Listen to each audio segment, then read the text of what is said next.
Hi everyone, my name's Danny, and I take care of the bees at Spring Valley Student Farm. Today, we're just gonna be making sugar syrup to feed the bees, because a big part of winter hive management is feeding the bees to make sure that they have enough food to get through the winter.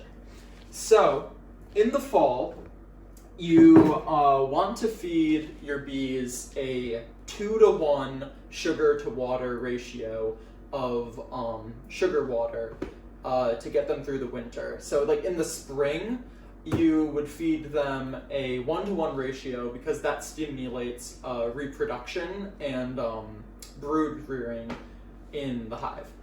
But in the fall, when you're feeding, you want the 2-to-1 ratio of sugar to water because it creates a more of a honey-like substance that they can use as energy in the winter. So, and that ratio is by weight, not volume. If you have to do by volume, that's fine, but because we have a scale here, but not everyone has a scale, so volume is fine too. So first we're gonna put this on. We're gonna tare it. And I already pre-measured out the sugar. So this is already about 5 pounds, but I'm gonna pour it in there just to make sure. So 4.98, that's fine. So we're actually gonna be measuring out 10 pounds total, but I'll just show this for now because we're gonna do 5 pounds of water.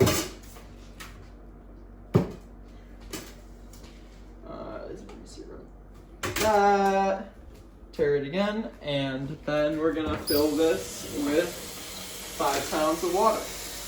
All right, we're back. So this is 5 pounds of water on our scale here, and now we're gonna bring it over here and bring it to a boil. You want to get it nice and hot so that when you bring the sugar in, it dissolves immediately. All right, so as you can see, the water is now boiling. Once the water is boiling, then you can put your sugar in. So we went ahead and measured out 5 more pounds of sugar, and you basically just try. Should put it on the front burner. You just dump it in. And, oh boy, sometimes it splashes. I want to try to avoid being hit by that, of course. Oh, that's not fun. Alright. And you put in the other 5 pounds. Uh-oh. Uh-oh.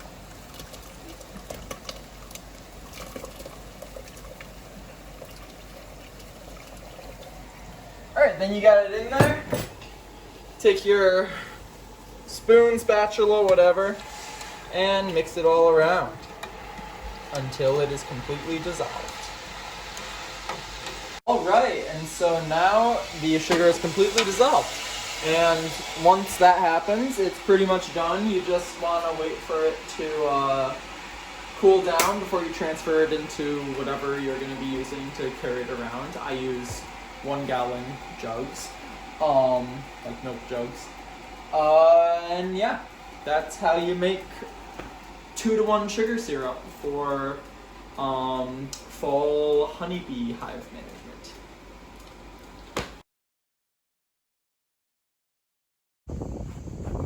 Hello, once again, I'm Danny. I live at Spring Valley Student Farm and I help take care of the bees here. This is Jordan. She lives here too, and is learning about the bees this semester. So here's our hive.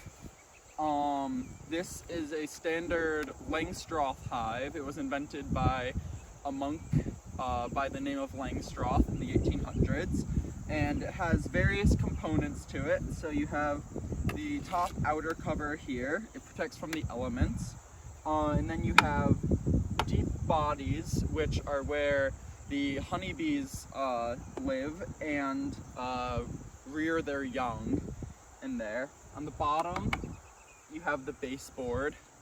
That is just used for to act as the base and also for ventilation purposes in the hive. And so, we just have this rock on top to protect against like big winds, and in the event that a bear comes, it'll be harder to knock over.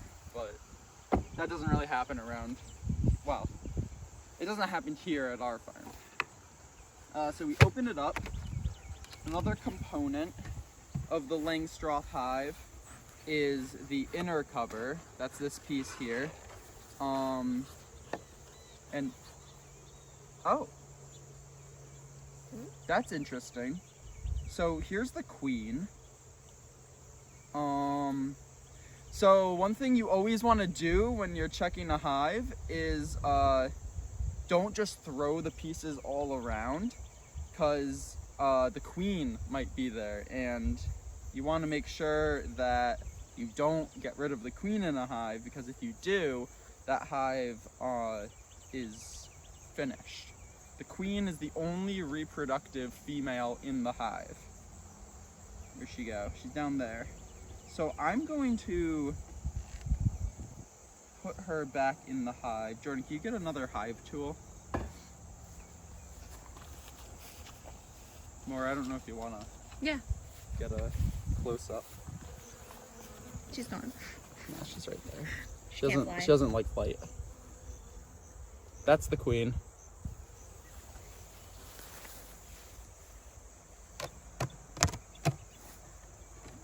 Thank you.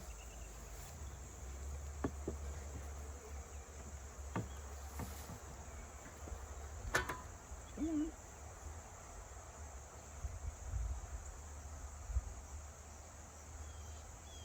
Why is she not? There we go. She went in. Okay, so today we're just gonna be feeding the hives. What Jordan has here is a Hive Smoker. It's one of the tools used in beekeeping.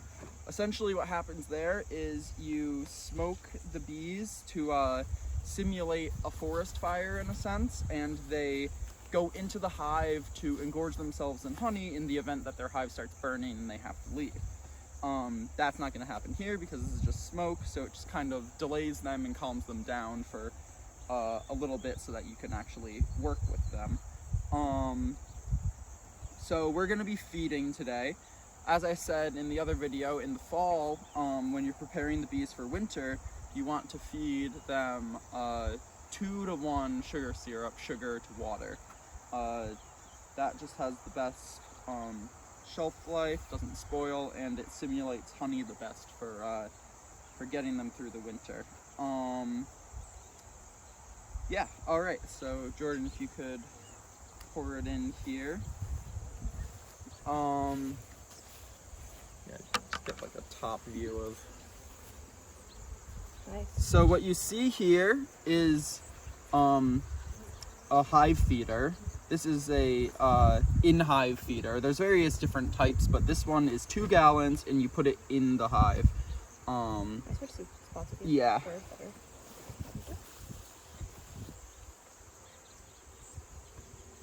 And that's how you do it. You just pour it in.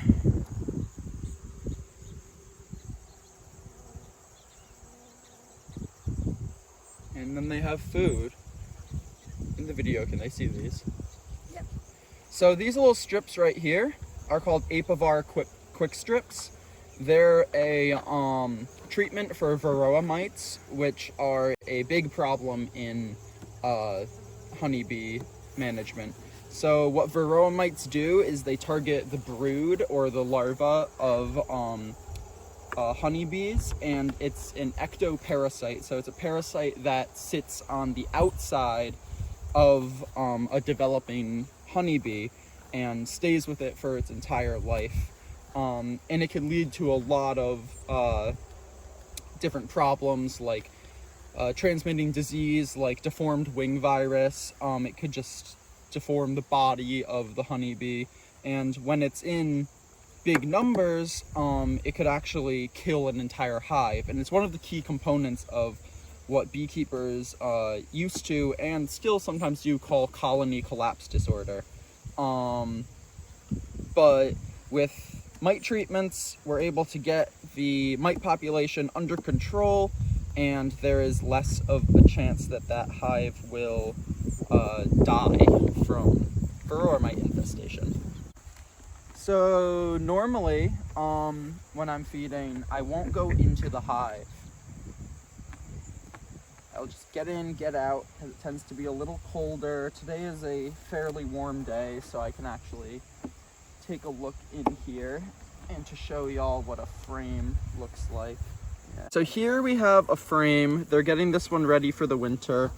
As you can see there, they have pollen and what I presume is sugar syrup being stored all in here, and hopefully before winter comes they will have filled this out to be entirely filled with honey. That right there is all stored honey for the winter, and it's coming along. All right, so now we're covering the hive back up so that they can get on with their business. You never want a hive visit to be too long, because you don't want to be super intrusive to the bees. So here it is.